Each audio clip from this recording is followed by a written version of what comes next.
Olá, graça e paz da parte de Deus Pai e da parte do nosso Senhor Jesus Cristo. Quem vos fala nesta oportunidade é o escatologista Jaime Dias da Silva. Para um amigo que não assistiu às duas primeiras partes dos dois primeiros vídeos, quanto tempo falta para meia-noite no relógio do Apocalipse, para uma melhor compreensão, eu sugiro que você visite os nossos dois links desses dois vídeos.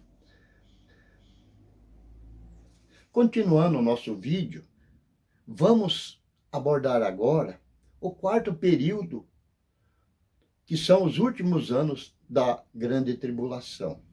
Esse período compreende da vinda de Jesus à batalha do Armagedon. Nele nós temos apenas 3 tempos revelados no Apocalipse, que são os 5 meses da praga da quinta trombeta, está lá em Apocalipse 9:5, aonde será repreendida a morte por 5 meses durante a face da terra. Todos aqueles que receberam o sinal da besta irão perecer, irão cair de prédios, irão ser queimados, mas não morrerão. Durante 5 meses, essa será a praga. Temos mais os 1260 dias das duas testemunhas, Apocalipse 11:3. Esses dois tempos juntos dará um total de 4 anos e 1 mês, ainda depois da vinda de Jesus Cristo. Além deles, nós temos também as 2.300 tardes e manhãs da purificação do santuário, Daniel 8:14, que pertence ao Apocalipse de Daniel, sendo que os 4 anos e 1 mês primeiro dos 2 primeiros tempos se encontra embutido já nas 2.300 tardes e manhã da purificação do santuário, que dará um total literal de 6 anos, 3 meses e 20 dias. Assim também como estão embutidos, ou foram embutidos, os 1.260 dias da proteção da igreja no deserto, que estão embutidos nos 1.290 dias do anticristo, conforme a Escritura. Porque o Senhor executará a sua palavra sobre a terra, completando-a e abreviando-a. Romanos 9:28. Mas qual é o real significado das 2.300 tardes da purificação do santuário? Este é um assunto que a teologia em geral tem esbarrado em 2 grandes dificuldades. A primeira é que as denominações evangélicas têm desprezado esse assunto por falta de conhecimento, razão pela qual esse tempo não tem sido contado nos seus ensinos escatológicos. Com isso, eles jogam esse tempo num canto, desprezando a mensagem do anjo Gabriel dada a Daniel, como se ela não fizesse parte também das palavras seladas a serem reveladas nos finais dos dias. Segundo, uma das únicas denominações que ousou fazer doutrina em cima desse tema foi a Adventista do Sétimo Dia, porém de forma completamente equivocada, ao interpretar estas 2.300 tardes e manhãs como se fosse 2.300 anos, que, segundo eles, se cumpriram em 22 de outubro de 1844. A partir dessa data, essa denominação afirma que o santuário no céu foi purificado. Uma verdadeira aberração. Pois além do verso tratar de dias literais, como os dias da criação, os quais citam tardes e manhã, claramente mostrando que está tratando de dias e não de anos proféticos, Jesus entrou também no Santo dos Santos imediatamente nos dias da nossa redenção. Após ter sido glorificado no céu, ele se assentou à destra da majestade do Pai, conforme o Salmo 110:1 e conforme Hebreus 8:1 e 2. Entretanto, para o vídeo não se alongar muito, vamos abordar esse tema de uma forma resumida. Se os nossos amigos desejarem se aprofundar mais no assunto, solicite estudo grátis pelo nosso e-mail, que está lá no rodapé do relógio do Apocalipse. O primeiro santuário contaminado pelo pecado foi o santuário celeste. Mas qual foi o tempo? O tempo foi nas eras eternas, antes da fundação do mundo. Mas qual foi o fator contaminador? O pecado de Lúcifer e de seus anjos. E quais coisas foram contaminadas? O céu e os anjos. Jó escreveu sobre isso, está lá no livro de Jó 15:15. Fato esse que fez com que Deus entrasse em juízo com Satanás, expulsando Lúcifer e seus anjos do céu. E qual é o fator purificador da purificação desse santuário celeste, irmão Jaime? Nas eras à frente, o fator purificador desse santuário celeste, conforme nós veremos, foi feito pelo sangue do Cordeiro de Deus. Vamos ler conforme está escrito. De sorte que era bem necessário que as figuras que estão no céu assim se purificassem, mas as próprias coisas espirituais com sacrifício melhor do que estes, que eram sacrifícios da lei, oferecido nas quatro pontas do altar.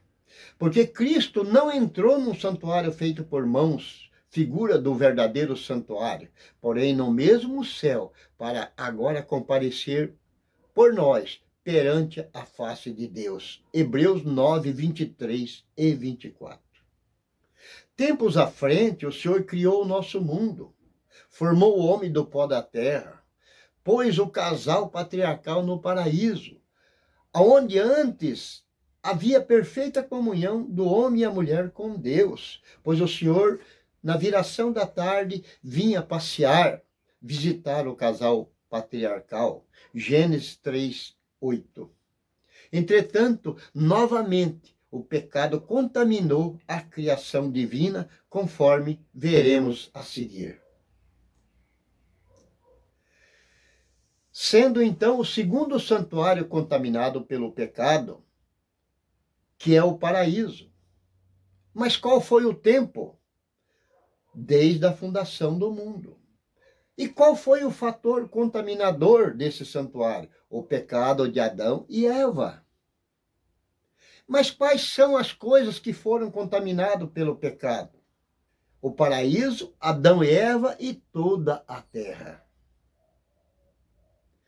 Com isso, Deus entrou em juízo com Adão e Eva, amaldiçoando toda a terra. A promessa da vinda de um purificador ocorreu em Gênesis 3,15. E qual foi o fator purificador de Adão e Eva e toda a sua descendência, irmão Jaime? O mesmo sangue do Cordeiro, o fator purificador do santuário celeste. E qual o tempo da purificação que isso ocorreu? Tanto o santuário celeste quanto o santuário terrestre somente foram purificados séculos à frente, na plenitude dos tempos, Gálatas 4:4, através do sangue do Cordeiro de Deus na cruz, conforme está escrito. E que, havendo por ele feito a paz pelo sangue da sua cruz, por meio dele reconciliasse consigo mesmo todas as coisas, tanto as que estavam na terra, quanto as que estavam nos céus. Colossenses 1:20. A primeira purificação da terra. Quando aconteceu a primeira purificação da terra? Aconteceu através das águas do dilúvio. Depois que o pecado corrompeu as imaginações dos corações dos homens, que se tornaram maus sobre a terra. Com isso, Deus tornou a entrar em juízo com toda a carne pecadora, purificando a terra através das águas do dilúvio. Gênesis 7:22. Séculos à frente, Deus levanta Moisés para tirar Israel do Egito. No Sinai, o Senhor faz aliança com seu povo, dando a sua lei, contendo 613 preceitos. Dentre eles havia um ritual da purificação do santuário, que projetava a purificação das coisas futuras. Ela era feita uma vez ao ano, no dia 10 do 7º mês. E era o fator purificador, segundo a lei, era através de sangue de animais. Levítico capítulo 16. O qual fazia expiação dos pecados, tanto do sacerdote quanto de Israel, e também do santuário terrestre, figura do celeste. O que seria literalmente purificado séculos à frente, pelo sangue do Cordeiro de Deus, o qual entraria diante de Deus no céu como sumo sacerdote, no Santo dos Santos, com seu próprio sangue. Já nos dias de Daniel, o anjo Gabriel revela os dias finais da purificação do santuário para ser cumprido na terra, que são 2.300 tardes e manhã, 6 anos, 3 meses e 20 dias literais, conforme a Escritura. E ele me disse, até 2.300 tardes e manhãs, e o santuário será purificado. Daniel 8,14. Entretanto, existe na Bíblia 2 fatores diferentes de purificação do santuário. Depois da cruz, o pecado de Adão e Eva e de sua descendência são purificados pelo primeiro fator, que é o sangue do Cordeiro. Isto é, tanto o povo de Deus do Antigo Testamento, que morreram na fé da vinda do purificador, que é o Messias, quanto nós, os cristãos do Novo Testamento, ambos os povos são participantes da promessa feita a Adão e Eva no princípio. Gênesis 3,15. Estes foram e são purificados pelo sangue do Cordeiro para serem verdadeiros templos, que são morada do Espírito Santo de Deus, conforme mais tarde escreveu o apóstolo Paulo, 1 Coríntios 3,16.